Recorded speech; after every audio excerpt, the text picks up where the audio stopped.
अगर आपको बिना आटा गूंदे, बिना बेले, बिना स्टफिंग कोई ऐसी रेसिपी चाहिए जिसे आप इंस्टेंट तरीके से बना करके तैयार कर लो और खाने में बहुत ज़्यादा टेस्टी हो, तो ऐसे ही रेसिपी आज मैं आपके साथ शेयर कर रही हूँ। या अगर आपको कभी रोटी, पूड़ी, पराठा बनाने का मन ना करे, तो भी आप एक बहुत ही शानदार सी रेसिपी को बना करके तैयार कर सकते हो। जिसके लिए आपको ना तो बहुत ज़्यादा मेहनत लगेगा, ना बहुत इंग्रेडिएंट्स लगेंगे और ना ही इसके लिए आपको बहुत ज़्यादा मेहनत लगेगा। और इसी के साथ ही मैं एक बहुत ही स्पेशल से सब्जी की रेसिपी भी मैं आपके साथ शेयर करूंगी, जिसे आप इस नाश्ते के साथ सर्व कर सकेंगे। तो चलिए फ्रेंड्स, इसे बनाना स्टार्ट करते हैं। हेलो एवरीवन, रितुस रियल रेसिपीज़ में आपका स्वागत है। फ्रेंड्स, आज मैं आपके साथ एक बहुत ही शानदार से नाश्ते की रेसिपी शेयर करूंगी और इसी के साथ ही मैं एक सब्जी की रेसिपी भी शेयर करने वाली हूँ। तो रेसिपी अगर आपको पसंद आए तो प्लीज़ आप वीडियो को लाइक, चैनल को सब्सक्राइब ज़रूर से कर लीजिएगा और इस रेसिपी को अपने फ्रेंड्स और फैमिली में शेयर भी ज़रूर से कीजिएगा। यह रेसिपी आप कहाँ से बैठकर देख रहे हैं, प्लीज़ यह भी आप मुझे कमेंट कर ज़रूर बताना। मुझे यह जानकर ना वाकई में बहुत ज़्यादा खुशी होती है कि मेरी रेसिपी को लोग कहाँ कहाँ से देख रहे हैं। तो इस रेसिपी को बनाने के लिए मैंने यहाँ पर 4 मीडियम साइज़ के प्याज लिए हैं और प्याज को हम इस तरह से मोटे मोटे कट कर लेते हैं। और इसी के साथ ही में मैंने यहाँ पर 2 मीडियम साइज़ के टमाटर लिए हैं और टमाटर का जो ऊपर वाला पार्ट है आप चाहे तो उसको हटा भी सकते हैं और इस तरह से इसे भी हम मोटा मोटा रफली कट करके रख लेते हैं। और इसी के साथ ही में मैंने यहाँ पर लिया है आलू। तो एक बड़े साइज़ का मैंने यहाँ पर आलू लिया है, देख सकते हैं। आलू को अच्छे से पील करने के बाद मैंने इसको पानी में ही डाल दिया था ताकि ये काले न पड़े। अब हमें आलू को भी इसी तरह से कट करना है, एकदम मोटा मोटा सा, देख सकते हैं ना। इस तरह से बड़े बड़े पीसेस में ही आलू को हमें कट करना होगा। अगर यहाँ पर आप मीडियम साइज़ के आलू ले रहे हों तो 2 आलू का इस्तेमाल कर सकते हैं। आलू को बहुत ज़्यादा छोटे नहीं रखना है, देख सकते हैं ना। इसी तरह से हम इसको कट कर लेंगे। सभी सब्जियों को मैंने इसी तरह से मोटे मोटे पीसेस में कट करके रख लिए हैं। और 1 कप मैंने चावल लिया है। चावल को भी बढ़िया से धो करके साफ कर लेंगे और चावल को 15 मिनट के लिए पानी में भिगा करके छोड़ देंगे।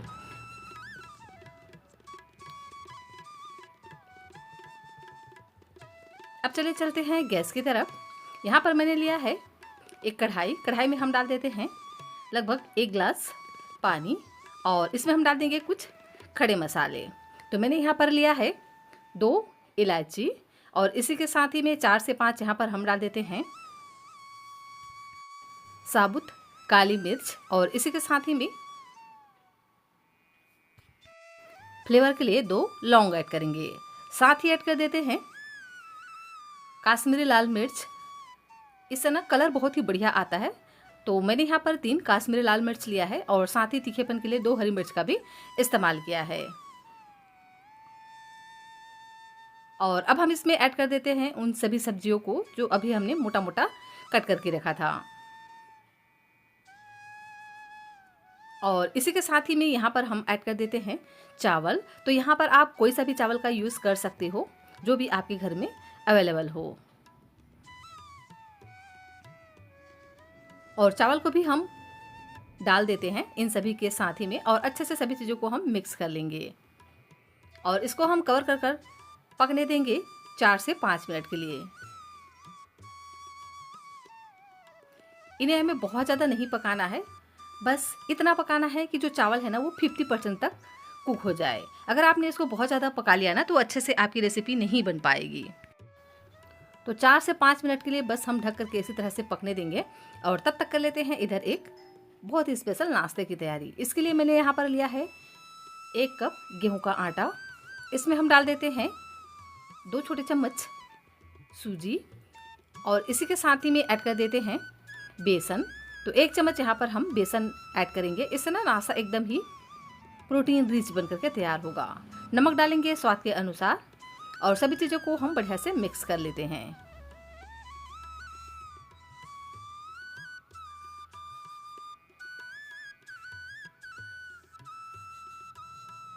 और इस तरह से पहले लम्स फ्री एक गाढ़ा सा घोल बना करके तैयार करेंगे।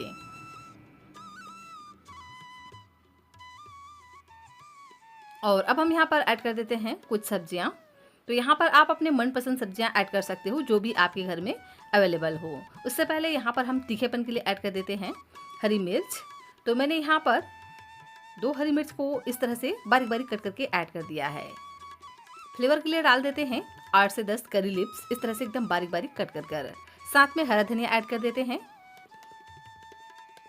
और इसी के साथ ही में ऐड कर देते हैं टमाटर। तो मैंने यहाँ पर आधा टमाटर लिए हैं, जिसको इस तरह से हम मोटा मोटा रफली कट करके ऐड कर देंगे। इससे ना इस नाश्ते का जो लुक है बहुत ही बढ़िया आएगा। और यहाँ पर मैंने लिया है पनीर। तो पनीर को मैंने फ्रिज में रख दिया था ग्रेट करने के बाद।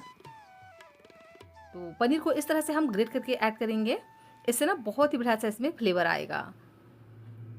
आप चाहें तो यहाँ पर चीज़ वगैरह का भी इस्तेमाल कर सकते हैं। और अब हम सभी चीज़ों को बढ़िया से मिक्स कर लेंगे। और बैटर थोड़ा सा गाढ़ा लग रहा था, तो यहाँ पर हम थोड़ा सा पानी और ऐड करेंगे। तो लगभग आधा कप मैंने यहाँ पर पानी का इस्तेमाल किया है और इस तरह से एक पतला सा बैटर हम तैयार कर लेंगे। यहाँ पर सब्जियों में आप पत्ता गोभी, गाजर, शिमला मिर्च का भी इस्तेमाल कर सकते हैं, एकदम बारीक बारीक कट कर। तो अभी हम इस बैटर को इसी तरह से साइड में रख देते हैं, ताकि ये अच्छे से सेट हो जाए, थोड़ा सा यह फूल सके।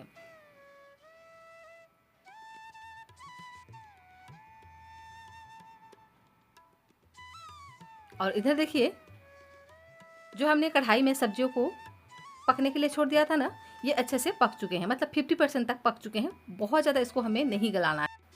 तो सब्जियां अगर ओवर कुक हो जाती है ना, तो यह रेसिपी अच्छे से नहीं बन पाता है। इसका रीज़न मैं आपको बाद में बताऊंगी। देख सकते हैं फिलहाल जो सब्जियां हैं ना, बहुत ज़्यादा ओवर कुक नहीं हुए हैं, 50% तक ही यह पक चुके हैं। तो अब हम क्या करेंगे, इसे ना अच्छे से निकाल लेंगे। तो इस तरह से पलटे या चिमटे की सहायता से आप इन सब्जियों को निकाल लीजिएगा।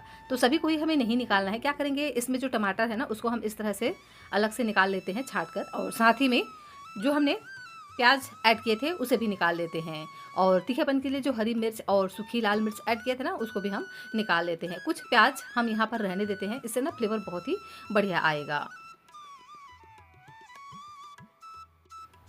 तो देख सकते हैं प्याज और टमाटर, साथ ही मैंने मिर्च को एक अलग से प्लेट में निकाल करके रख लिया है। और इधर जो हमारा आलू और चावल है, उसको हम इस तरह से एक छलनी में निकाल लेंगे। इससे क्या होगा, इसमें जो भी एक्स्ट्रा पानी है ना, वो नीचे कढ़ाई में ही चला जाएगा। और इधर हमने जो प्याज, टमाटर और मिर्च को निकाल करके रखा था ना, वो थोड़ा सा ठंडा हो गया है और उसको मैंने अच्छे से साफ कर लिया है। तो अब हम इसको डाल देंगे एक ग्राइंडर में और इसको हम बढ़िया से ग्राइंड करेंगे। फ्रेंड्स, आपसे एक रिक्वेस्ट है, रेसिपी अगर आपको पसंद आ रही हो तो प्लीज़ आप वीडियो को लाइक, चैनल को सब्सक्राइब ज़रूर से कर लीजिएगा। और इस रेसिपी को अपने फ्रेंड्स और फैमिली के साथ शेयर भी ज़रूर से कीजिएगा। यह रेसिपी आप कहाँ से बैठकर देख रहे हैं, यह भी आप मुझे कमेंट कर ज़रूर से बताइएगा। यह सब्जी एक बहुत ही स्पेशल तरीके से बन करके तैयार होने वाला है, तो पूरी वीडियो को लास्ट तक ज़रूर से देखिएगा। अगर आपके घर में सब्जी नहीं है और अगर आप चाहते हैं कोई स्पेशल सी सब्जी की रेसिपी बनाना, तो आलू, प्याज और कच्चे चावल से भी इस टेस्टी सी रेसिपी को बना करके तैयार कर सकते हो, वो भी एकदम स्पेशल वाली। तो ग्राइंडर में ही हम डाल देते हैं थोड़ा सा पानी, ताकि ये बढ़िया से ग्राइंड हो जाए। और इसी के साथ ही में ऐड कर देते हैं लहसुन। तो 8 से 10 कलियां यहाँ पर लहसुन की ज़रूर से ऐड कीजिएगा। और साथ में ऐड कर देते हैं हरा धनिया का डंठल, इससे ना फ्लेवर बहुत ही बढ़िया आएगा। और अब हम सभी चीज़ों को बढ़िया से ग्राइंड कर लेंगे। और देख सकते हैं एकदम ही चिकना सा पेस्ट हमारा बन करके तैयार हो गया है। इसी से ही इस सब्जी को हम प्रिपेयर करने वाले हैं, जिससे इस सब्जी का जो टेस्ट है ना, बहुत ही शानदार आने वाला है। तो अभी हम इसको एक बाउल में निकाल करके साइड में रख देते हैं और ले लेंगे दोबारा से वही वाला ग्राइंडर। और इसमें हम डाल देंगे आलू और साथ में चावल को।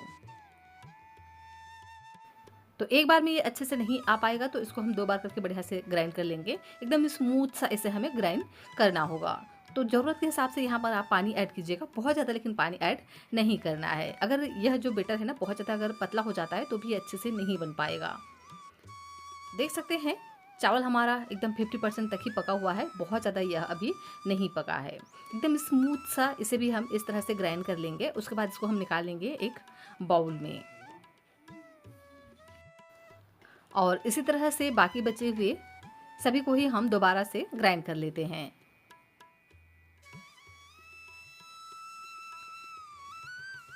और अब हम यहाँ पर ऐड कर देते हैं मसाले।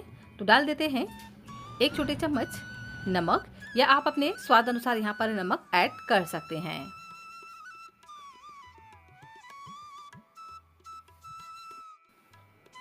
और इसका टेस्ट एकदम ही पनीर की तरह आए, इसके लिए यहाँ पर हम एक बहुत ही स्पेशल से चीज़ का इस्तेमाल करने वाले हैं। तो पहले नमक को अच्छे से मिक्स कर लेंगे, और अब हम यहाँ पर ऐड कर देते हैं मलाई। तो ये घर का निकला हुआ फ्रेश मलाई है। अगर आप यहाँ पर मलाई का यूज़ करोगे ना, तो इसका टेस्ट आपको एकदम ही पनीर की तरह आने वाला है। तो देखिए लगभग 2 से 3 चम्मच यहाँ पर हम मलाई इस्तेमाल करेंगे।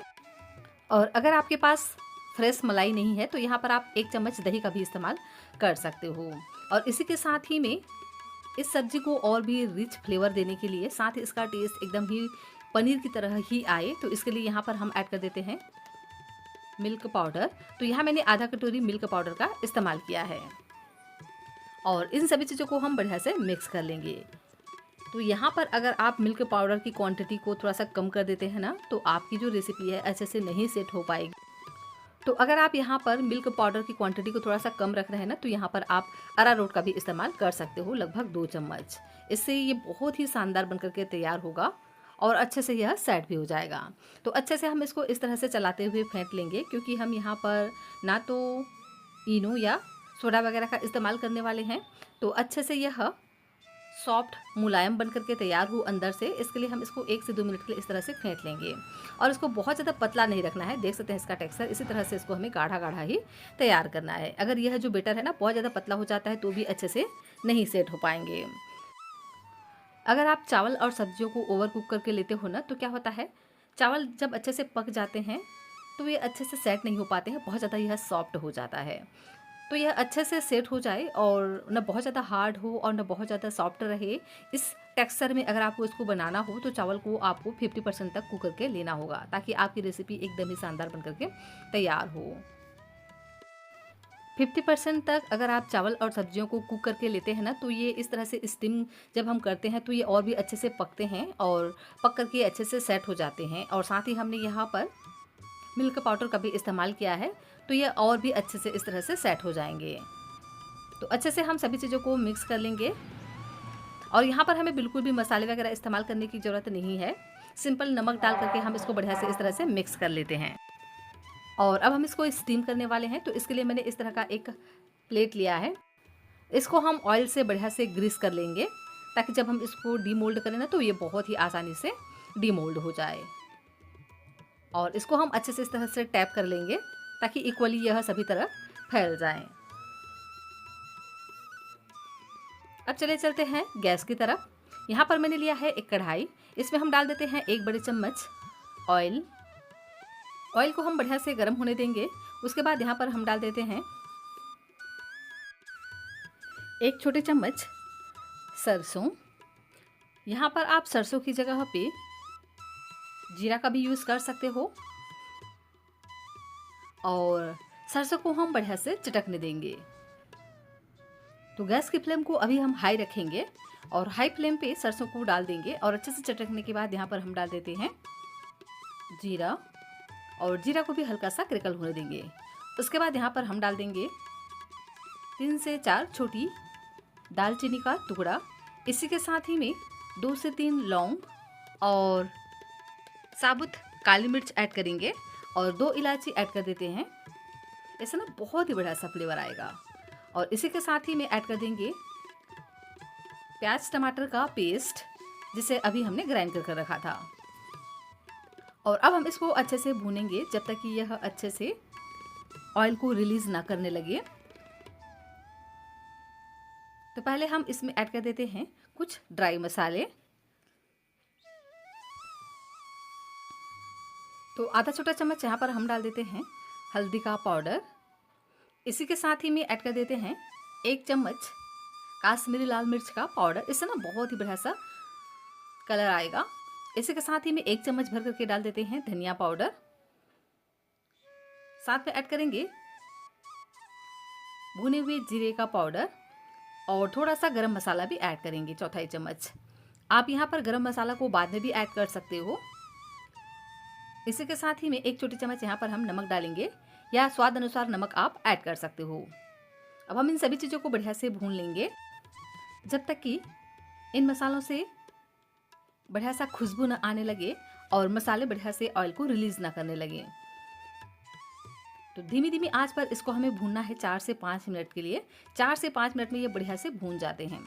तो देख सकते हैं 4 से 5 मिनट का समय हो चुका है और मसाले हल्का सा अभी भून गए हैं, पर अभी ये बहुत ज़्यादा नहीं भूना है, इसको हमें थोड़ा और भूनना होगा।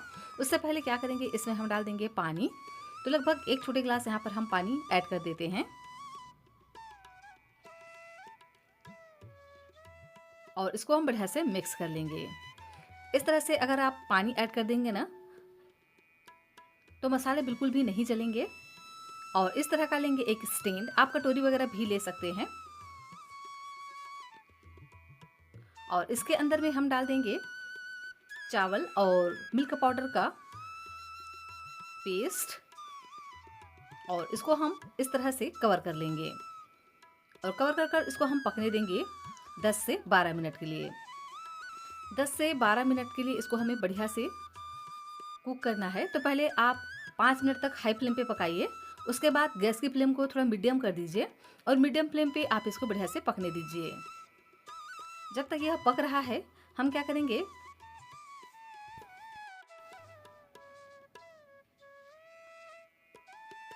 जो हमने बैटर बना करके रखा है उसकी तैयारी कर लेते हैं। बनाएंगे एक बहुत ही मज़ेदार सा नाश्ता, जिसे आप इस सब्जी के साथ सर्व करेंगे ना तो आपको यह रेसिपी और भी ज़्यादा पसंद आएगा। वैसे अगर आपको कभी रोटी, पूड़ी, पराठा बनाने का मन ना करे और चाहते हैं कोई कम मेहनत वाली ऐसी रेसिपी जिसे आप सब्जी के साथ सर्व कर सकें, तो इस तरह से बना लीजिएगा। गेहूं के आटे की बनी हुई यह रेसिपी सच में बहुत ज़्यादा टेस्टी होती है और बनाने में भी बहुत ही सिंपल और आसान है, जिसे आप चाहें तो किसी भी चटनी के साथ भी सर्व कर सकते हैं या आप इसे सब्जी के साथ भी सर्व कर सकते हैं। तो इसके लिए मैंने एक तवे पर थोड़े से ऑयल को बढ़िया से ग्रीस कर लिया है। अब हम इसमें डाल देते हैं बैटर को। तो लगभग 2 से 3 लेडल भर करके डाल देंगे बैटर को और पूरे तवे पर अच्छे से इसको हम इस तरह से इक्वली फैलाएंगे। तो इसको हम बहुत ज़्यादा डोसे की तरह पतला नहीं रखेंगे, हल्का सा इसको हम मोटा ही तैयार करेंगे। वैसे आप अगर चाहें तो इसको थोड़ा सा पतला भी कर सकते हैं, ये आपके ऊपर है कि आपको इसको किस तरह से बनाना होगा। अगर इस तरह से थोड़ा सा मोटा रखेंगे ना तो 2 से 3 लोगों के लिए यह भरपेट तैयार हो जाता है। तो इसको हम कवर कर पकने देंगे 4 से 5 मिनट के लिए धीमी धीमी आंच पर। और 4 से 5 मिनट के बाद देख सकते हैं कितना बढ़िया से इसमें कलर आता है और दोनों ही साइड से यह एकदम ही क्रिस्पी से सिक जाते हैं। तो इसी तरह से अलटते पलटते हुए इसको हम बढ़िया से सीख लेते हैं जब तक कि इसमें गोल्डन स्पॉट ना आने लगे। इसके आगे आप आलू पराठा खाना भी भूल जाएंगे, इतना यह टेस्टी और शानदार बनकर के तैयार होता है। जब यह इस तरह से दोनों ही साइड से सिक जाए तो उसके बाद इसको हम निकाल लेंगे एक प्लेट में। और इधर देखिए जो हम कच्चे चावल के पनीर को स्टीम करने रखा था ना, यह भी अच्छे से सेट हो गया है। तो इसको हम इस तरह से एक करछी की सहायता से निकाल लेंगे। इस तरह से पलटे से भी आप इसको निकाल सकते हैं या आप इसे चिमटे वगैरह से भी निकाल सकते हैं, लेकिन बहुत ही सावधानी के साथ निकालिएगा क्योंकि कढ़ाई बहुत ज़्यादा गर्म है। और देख सकते हैं मसाले हमारे बिल्कुल भी नहीं जले हैं, तो इसको आप बीच बीच में चेक करते रहिएगा कहीं मसाले जल ना जाएं। और अच्छे से मसाले भी भून चुके हैं, बिल्कुल भी यह जले नहीं हैं और इस तरह से थोड़ा सा गाढ़ा हो जाते हैं, तो यहाँ पर आप पानी भी ऐड कर सकते हैं। अभी हम इसको निकाल करके बढ़िया से पहले ठंडा होने देंगे और ठंडा होने के बाद ही हम इसको कट करेंगे। तो देख सकते हैं ना कि इतना अच्छे से यह सेट हुआ है। तो इसको हम इस तरह से छोटे छोटे क्यूब्स में कट कर लेंगे। वैसे आप इसको अपने मनपसंद किसी भी शेप में कट कर सकते हो। ये एकदम ही सॉफ्ट बनता है, बिल्कुल मुंह में घुल जाने वाला। अगर इसको आपको हार्ड बनाना हो तो यहाँ पर आप क्या कीजिएगा, थोड़ा सा चावल का आटा या अरारोट भी ऐड कर सकते हो जब हम इस बैटर को बनाते हैं। इस बात का ध्यान रखिएगा। जब भी कभी आप इस तरह के चावल के पनीर बनाते हैं ना, तो इस बात का खास ध्यान रखिएगा कि यहाँ पर आपको थोड़ा सा चावल का आटा या आप यहाँ पर थोड़ा सा कॉर्नफ्लावर ज़रूर से ऐड करना होगा, जिससे आपकी जो रेसिपी है ना थोड़ा सा और टाइट बन करके तैयार होगा। और नहीं डालते हैं तो ये हल्का सा सॉफ्ट होगा, बिल्कुल मुंह में घुल जाने वाला। तो आपको जिस तरह से पसंद है उस तरह से आप बना सकते हैं। तो देखिए सभी को ही मैंने इस तरह से स्क्वायर पीसेस में कट कर लिया है। अब हम क्या करेंगे, इसे हम डाल देते हैं इस ग्रेवी में। तो एक एक पीस करके इस तरह से हम अरेंज करते हुए डालेंगे, एक के ऊपर एक बिल्कुल भी नहीं डालना है। और अभी हम बिल्कुल भी स्पैचुला वगैरह नहीं चलाएंगे। क्या करेंगे, डाल देते हैं पानी। तो आपको जितना इसको ठीक या पतला रखना हो उस हिसाब से यहाँ पर आप पानी ऐड कीजिए। मैं लगभग यहाँ पर 1 कप पानी का इस्तेमाल करूँगी। तो इस तरह से किनारे से हम डालेंगे पानी को और इसको हम कर कर पकने देंगे। इसको अभी बिल्कुल भी हमें नहीं चलाना है, हल्के हाथों से इस तरह से इसको हम किनारे करेंगे ताकि ये अच्छे से जूस को अपने अंदर एब्जर्व कर ले। ये सच में बनते तो बहुत ही ज़्यादा टेस्टी हैं, पर ये थोड़े से सॉफ्ट हो जाते हैं। अगर आपने मिल्क पाउडर की क्वांटिटी को कम कर दी या अगर आपने यहाँ पर चावल और आलू को ओवर कुक करके ले लिया तो ये बहुत ज़्यादा सॉफ्ट हो जाएंगे। तो इस बात का ध्यान रखिएगा। जब भी कभी आपके पास कोई हरी सब्जी ना हो और आपको कुछ स्पेशल खाने का मन करे तो आप इस मिल्क पाउडर और कच्चे चावल और साथ में आलू का मिश्रण तैयार करके इस तरह से पनीर तैयार कर सकते हो। लेकिन इस तरह के छोटी छोटी बातों का अगर आप ध्यान में रख करके इस सब्जी को बनाएंगे ना तो सच में यह टेस्टी बहुत ही शानदार बन करके तैयार होता है। देख सकते हैं 2 से 3 मिनट के लिए मैंने इसको कवर कर पकने दिया था और सब्जी हमारा एकदम अच्छे से बन करके तैयार हो गया। एकदम सॉफ्ट, बिल्कुल मुँह में घुल जाने वाला यह बनता है। बिल्कुल पनीर की तरह इसका टेस्ट आता है क्योंकि हमने यहाँ पर मिल्क पाउडर और मलाई वगैरह का इस्तेमाल किया है। तो ज़रूर से आप इस रेसिपी को ट्राई कर सकते हैं। डेफिनेटली यह रेसिपी आपको बहुत ज़्यादा पसंद आएगा अगर आप इस तरह से बनाएंगे तो। और इस छोटी छोटी बातों का अगर ध्यान रखेंगे ना तो आपकी रेसिपी एकदम ही मज़ेदार सा बनकर के तैयार होगा। इसके आगे आप पनीर खाना भूल जाएंगे, इतना यह लाजवाब बनकर के तैयार होता है। और इस सब्जी को आप चावल के साथ भी सर्व कर सकते हैं और चाहे तो इसको आप रोटी, पूड़ी, पराठा किसी के साथ भी सर्व करेंगे ना तो भी ये बहुत ही ज़्यादा टेस्टी बनते हैं। आप एक बार ट्राई करना, सच में आपको यह बहुत ज़्यादा पसंद आएगा। तो जब कभी आपको पनीर खाने का मन ना करे तो बहुत ही सस्ते में इस तरह की सब्जी आप बना करके तैयार कर सकते हो। घर में रखे कुछ ही इंग्रेडिएंट्स के साथ में यह बन जाता है। और अगर आप इस नाश्ते के साथ सर्व करेंगे ना तो इसका टेस्ट और भी ज़्यादा बढ़ जाएगा। रेसिपी पसंद आए तो वीडियो को लाइक, चैनल को सब्सक्राइब कीजिएगा।